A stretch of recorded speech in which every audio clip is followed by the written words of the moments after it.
All right, so good morning, Miss H. Good morning. How are you? I'm good. Hope you are. I am. So let's talk about, your past two observations. So of course, if we look at where we're at right now, so it's October, and this is your first year teaching, and are you liking it? Yes. Good. Good. What are you liking about it?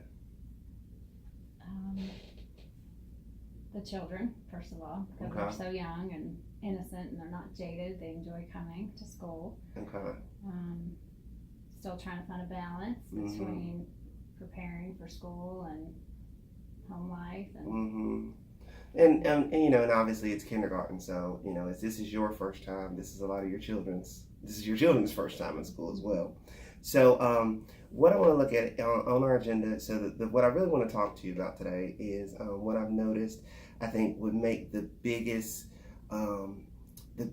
impact on your instruction in your classroom. I think your instruction is going well. You're planning. The material that you're trying to teach is good.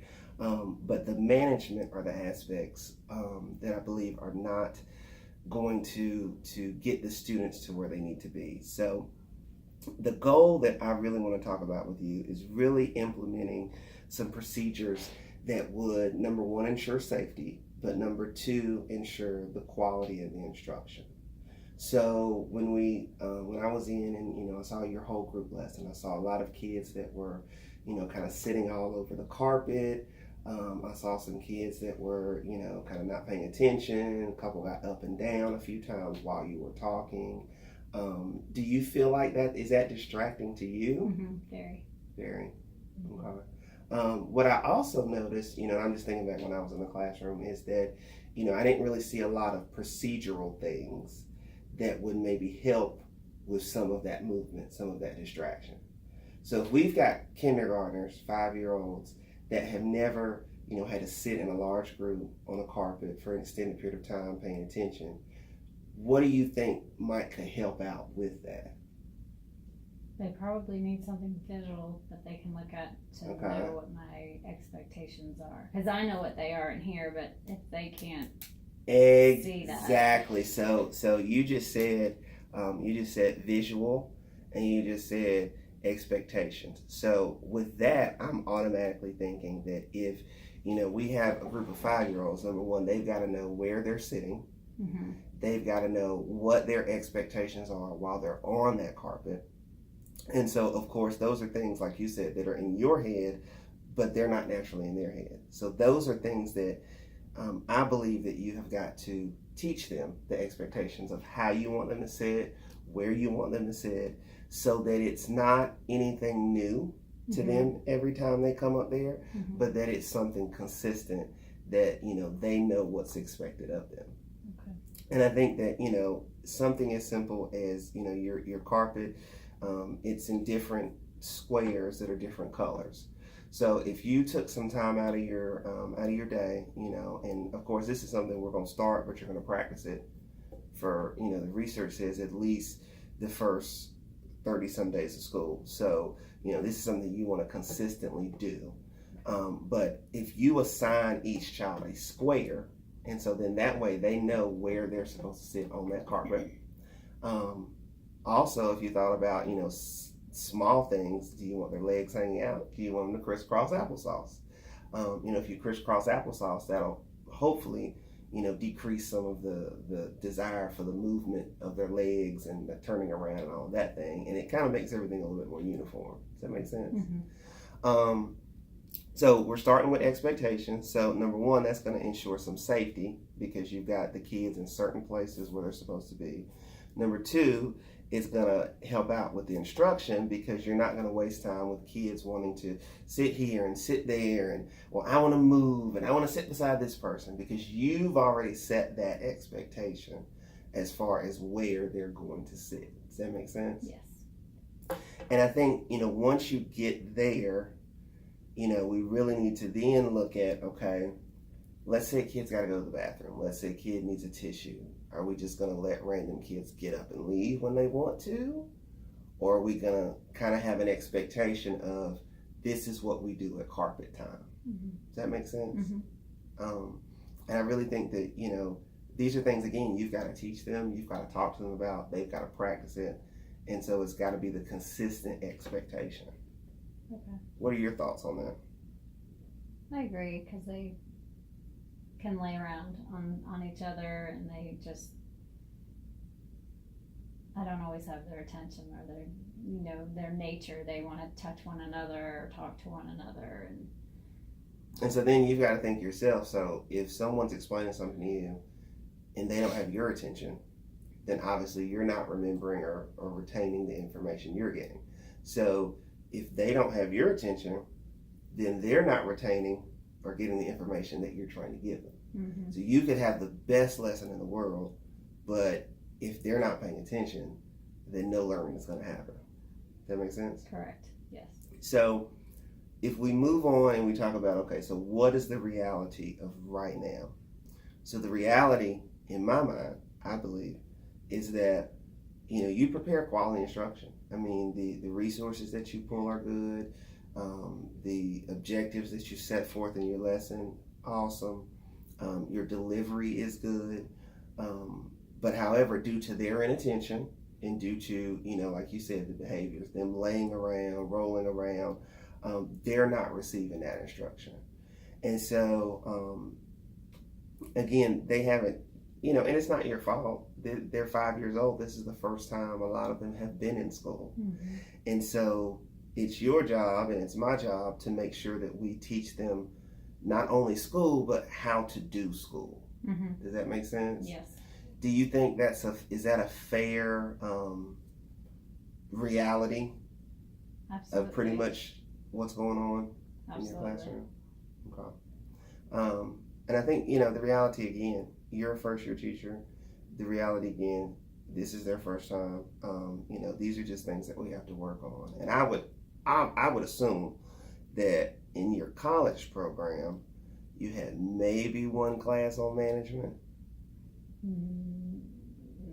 We were given a book Mm-hmm. to read. I did not have a class dedicated to management.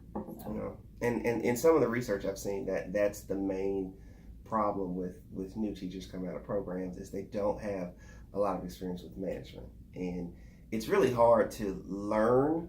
You can learn management, but at the same time, if you're not practicing it, mm-hmm. it's not as easy as it is to just read it out of a book, mm-hmm. In my opinion. So I think, if we talk about, the obstacles that you're facing right now, we've already talked about the fact that you're a first year teacher. I think we can add to the obstacles that, you agree that you don't feel that you were adequately prepared for the management aspect of it. And then also, we know that, there's some issues with your teacher assistant and the consistency, number one, of your teacher assistant being here. But number two, the consistency of, what your teacher assistant is doing in the classroom while you're teaching. Mm-hmm. Is that fair to say? Yes.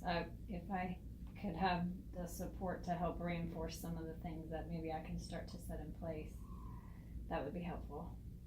Just to even be on the carpet with them mm-hmm. while I'm instructing. And then maybe that I wouldn't have to do as much stopping and trying mm-hmm. to redirect kids. Mm-hmm. And I agree. I totally agree. I think that, you and your assistant have got to work together, number one, to teach the expectations. But number two, your assistant's got to play a bigger role in helping to monitor that, mm-hmm. especially, again, I keep emphasizing the fact with 5-year-olds. Your assistant's got to be there to help you so that you're not having to teach and stop and teach and stop, mm-hmm. so that you can teach and your assistant can kind of help with the monitoring. Have you had conversations with your assistant about that? We have. It's difficult. It's easier for me to talk to children than mm-hmm. to talk to an adult that I guess in my mind I would assume they would figure out if you're in there as the assistant that you just jump right in. And so that's a challenge for me as well, to figure out how to speak to him. I have said, try to mention his name in the lesson just to try to kind of pull him over and engage him as well, and then that gets the kids' attention to know, oh, he's an important adult in this room as well. So I could definitely use some tips on how to speak to him.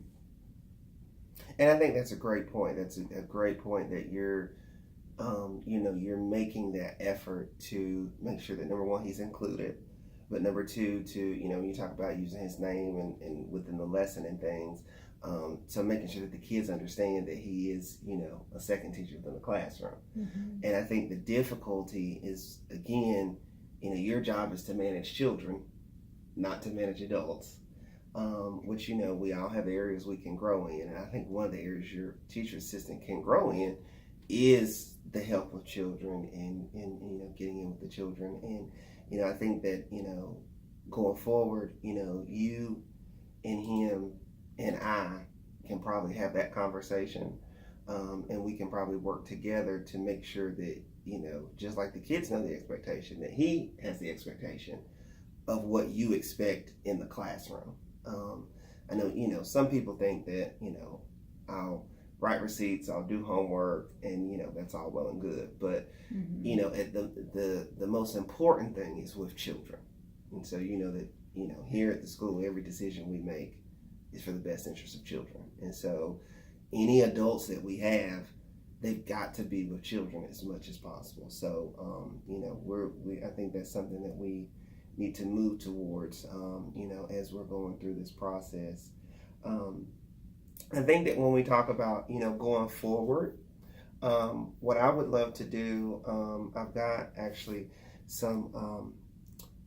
a video I want you to watch that kind of shows some classroom strategies. And then at the same time, so if we look at the video, and I think we've got time to look at that today. And then what I would love to do is also maybe get you next door to the teacher beside you who's been teaching for a long time, who has some awesome strategies that she uses to get kids' attention, to make sure the kids know the procedures and the routines, to really just have an organized flow. I'd love to get you some time in that classroom just to kind of observe that. Mm-hmm. And I'd love for you also going forward to maybe take, let's say 2 strategies that your teacher next door uses, okay, that you think could work in your room.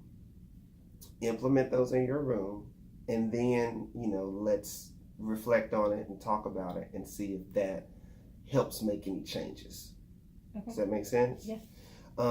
So we'll say 2 strategies that you'll observe and use, and then we'll see if that makes a difference. I think you've got a good group of kids. Again, they just don't know how to do school yet. Mm-hmm. So I think that that's what we've got to help them to do. Okay. So if you could just hit pause. Sure.